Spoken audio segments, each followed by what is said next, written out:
Hey Aaron, how are we, mate? Hey, good. How you doing? Oh, I'm doing fantastic. We were just talking about how much you guys are looking forward to getting back down under. We can't seem to keep you away, even if we tried.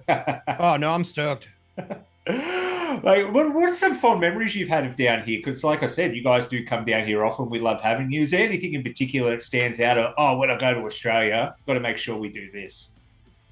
Just the raw energy, I think, all the time. Just Yeah. people living in the moment, especially at live music events. It's just awesome.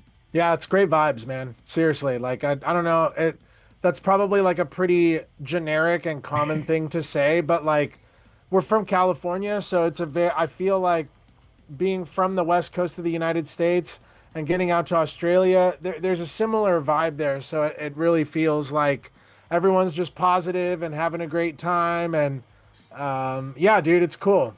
You just can't understand what we say half the time because we're such lazy English speakers and we talk too fast. It's like, what the fuck are they going on about? We're from They, California, so it's very similar. Yeah, Very Yeah, similar thankfully we've been vibe. out there enough to kind of get most of it. We got all that out of our system early on, where we're like, we don't understand it, and now we've been there so many times that we're What's a like, drop yeah, bear?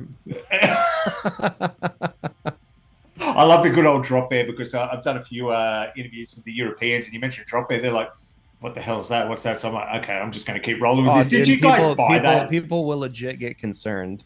Did you guys buy that at all when you first heard about a drop bear? What, drop bears? Yeah, Like being a real thing? yeah. Fuck no.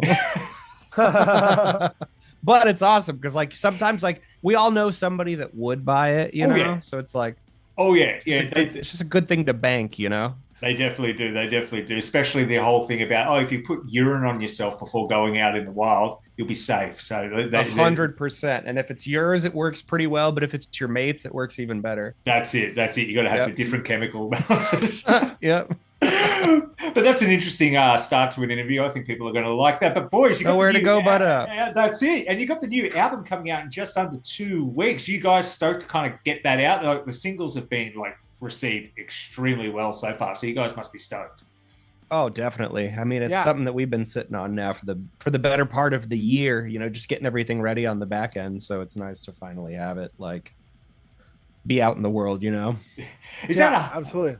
I was going to say, is that a hard part knowing that it's just sitting there and you've got time to wait? Like, because you're probably itching to play some of these songs live as well. Like, what's the kind of process, or is it kind of good to bank it and come back to it when it comes time close to release? Because you've moved It's a away from it. double-edged sword. It's Mm. pretty sharp. It just gives you more time to like second guess it, but then at the same time, it's like it does give you time to kind of work on it, you know, and make sure that you're realizing your vision to the best of your abilities. But there is Yeah. definitely that like having time to be like, oh, is this the right thing? No, you can't be like Axl Rose with Chinese Democracy and sit on it for 10 years and constantly rework it. And then when it finally comes out, it sounded like the demos that were leaked 5 years prior. So there's no point at the end of the day.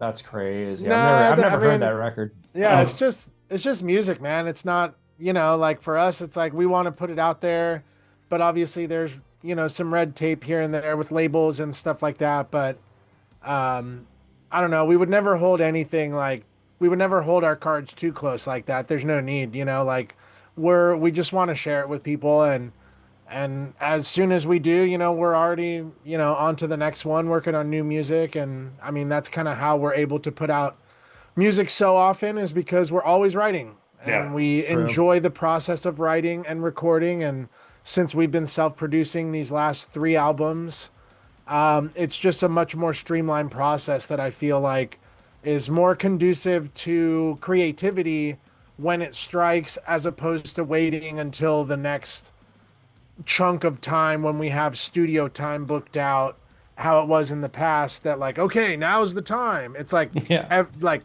as soon as we get off this call is the time, Yeah. or whenever inspiration strikes, we can just lock into the computer and into our like home studios and work on music and put it record it and get the ideas flowing.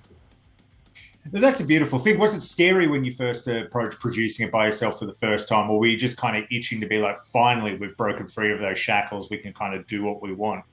No, it's funny because it came about because we had submitted some pre-production demos to our label at the time, and they're like, "Okay, cool. When do you guys want to put this out?" And they kind of put it into our heads that like that was the thing to do. So I think we kind of went into it with a little bit of confidence because the label was basically, kind of adamant about us approaching it that way, so it was So kind of we thought, stacked in hey, our if it favor, works I for guess. them, Yeah. it works for us. And Yeah. we've been refining the process ever since. And we think Another Miracle is, I mean, cliche to say, but some of our best work to date. And Yeah. we feel extremely proud of it.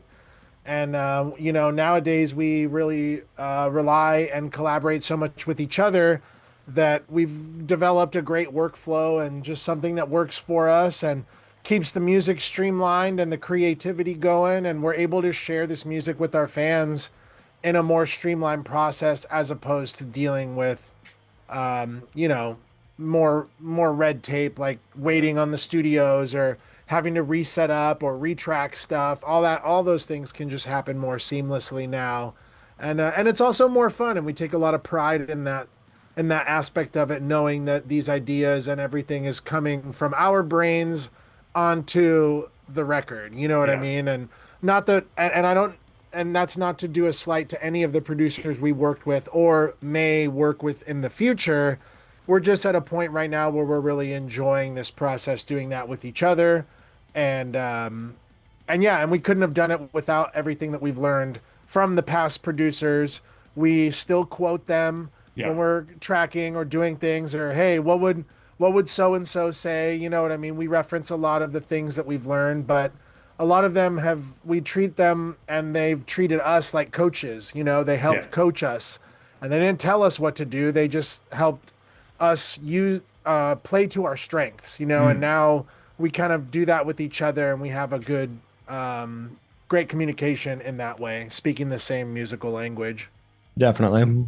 It's good to hear too, because I was just about to ask. I was like, do you think, 15 years ago when you were putting out the first album, could you have done it yourself, or did you need to go through that learning process? No Yeah, I way. thought so. Yeah. Absolutely not.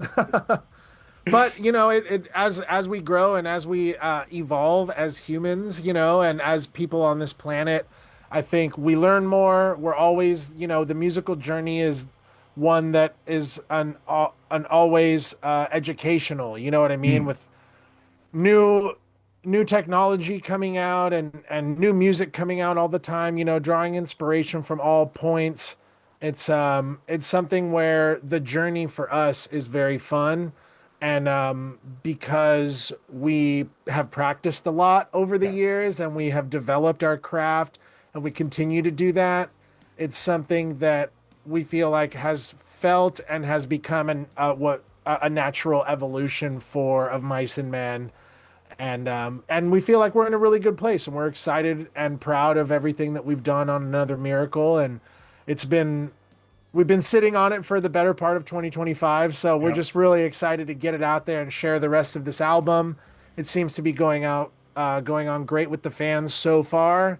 We're really connecting with the audience on the singles that we've dropped, and maybe we got some more coming, and then we got the album. So we're really stoked. No, I love that. I love that. And talking about the musical journey as well, because the musical evolution, I like that you said that because in recent years, it's been more and more acceptable for bands to evolve their sound and not make the same record 5 times in a row. Get me wrong, there are some bands that do it fantastically. August Burns Red, I think they found their sound. They just nailed that every single time. But to watch you guys kind of grow and evolve is a bit more liberating to know you can do that. Because I remember growing up, if like, I don't know, Metallica, for example, released an album that was even slightly different than the previous one, everyone shit on it. But then again, if they also released an album that sounded like the previous one, they also shit on it. So is it nice to know that people are just evolving and understand that music evolves and you have that freedom to kind of explore different sounds and scapes? Yeah, definitely. Mm. And as the saying goes, some days you're the pigeon and some days you're the statue. And I think the older you get, the more you just become okay with it. Yeah. Yeah, and I think it's kind of like it can be a situation where it's damned if you do, damned if you don't. Yeah. So might as well do what you like. Yeah, do what you like, and the cool thing about our band, I think, that is different from a lot of bands that we've learned. We like this music. We love heavy music. We love melodic music. We like our band. We are fans of our band. Like we listen to our music all the time. We listen to bands that are in our genre. We take inspiration from new metal bands and new melodic bands, and just from all sources. And I think the exciting and fun part is taking those inspirations and really putting it into the music. And because that's kind of always evolving and we're pulling from different inspirational sources for every album, because we're in a different place in our life for every album, Mm. that the more we've done this so many times that they'll never sound the same, because we're not going to be the same people that we were a year and a half ago, 2 years ago, or whatever.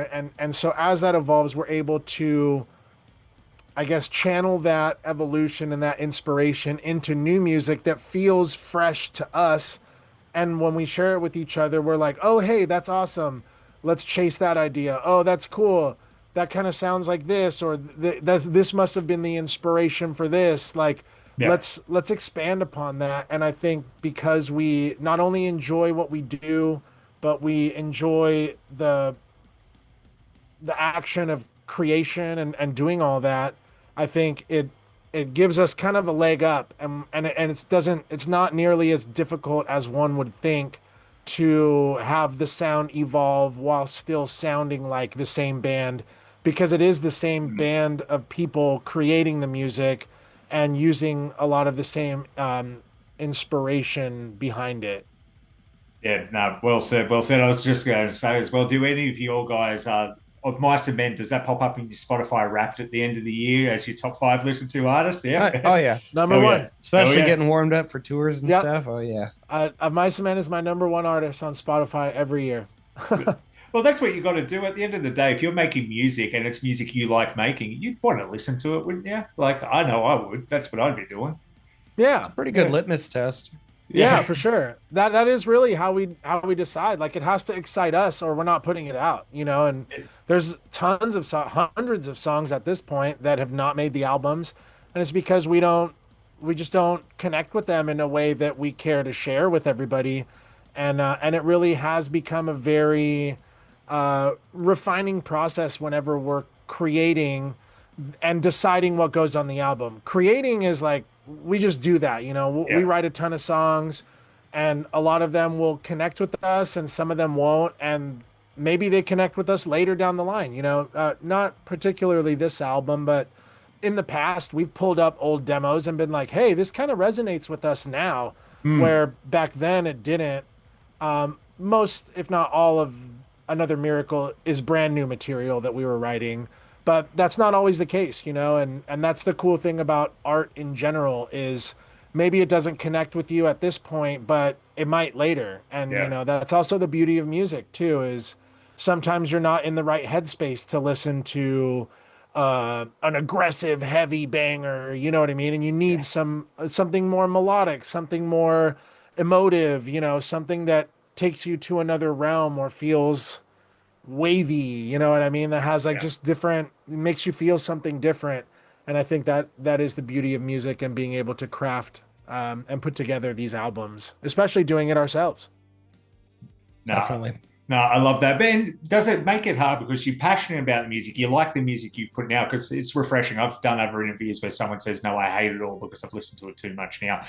Is it hard for you guys to pick the singles? Do you have a hand in that pot, or do you leave that up to the label?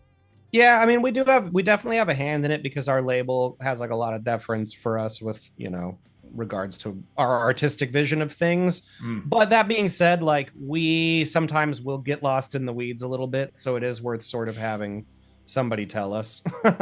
Yeah, we can feel pretty close to the music and particular and partial to some songs. And, at this point in our career too, we're in it so deep that we do like that involvement of outside, the label, managers, friends, our touring crew parties, like a lot of the time, like, we'll be playing our demos for the dudes that we tour with, our people that we're out on the road with, and be like, hey, what do you guys think of this?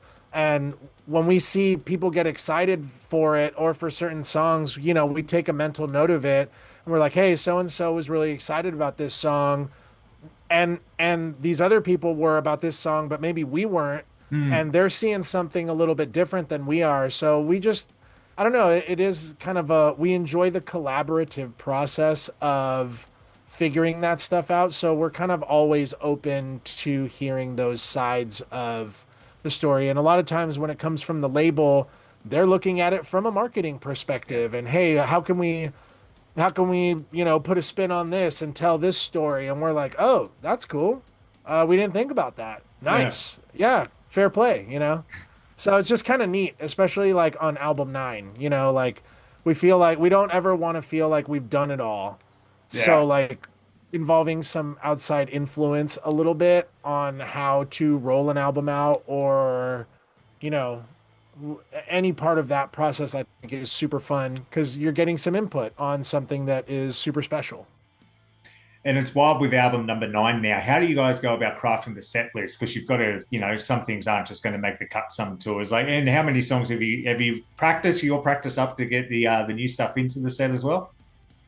Yeah, I mean, honestly, like we use a lot of the DSPs like Spotify and Apple Music for reference because that's what our fan base is largely listening to our music on. And then we'll try and we'll do the occasional selfish deep cut, but largely it's just trying to figure out what the audience wants and how to serve it to them. Totally. We like to make sure that when somebody buys a ticket to come see Of Mice and Men, that, there's been so many times when we've gone to see our favorite bands that we're like, when are they going to play our favorite song? When are they going to play the song? And then they don't play it. And it's like, dude, what are they like? We're there for the fans. You know what I mean? We have such a strong connection with our audience and with the fans that come out that, it's not that we don't want to disappoint them, but we want them to know that when they go to an Of Mice and Men show, they're going to get to hear their favorite songs and, they're a lot of the songs that we're most known for. But we're also going to throw in some songs that maybe we want to shine a spotlight on, that maybe they might hear in a different way in the live setting, because live music is different than the album. You know what I mean? It is an entirely different experience, and some songs translate in a live setting better than they do on the album. And that's something that we've learned for touring for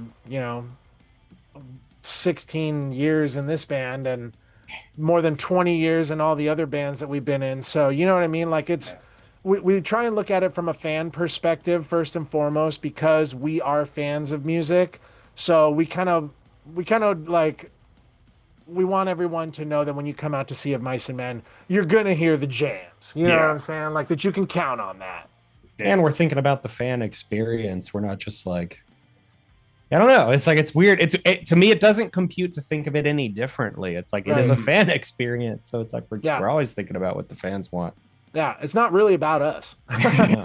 We're just we Aaron just have to be there, what I mean? Yeah. Aaron said it best actually one time. It's like we're just leading everybody in song. You know what I mean? Like, we're all singing along, we're all having a good time up there and together and something like that. And we want everyone to be involved. It's a community that we built with our music that we didn't realize could happen. So the fact that, we want everyone to feel like they're a part of that. And you don't really feel a part of that when you don't know what song we're playing, or, it's a too deep of a cut or something like that. You know what I mean? Then it's just awkward.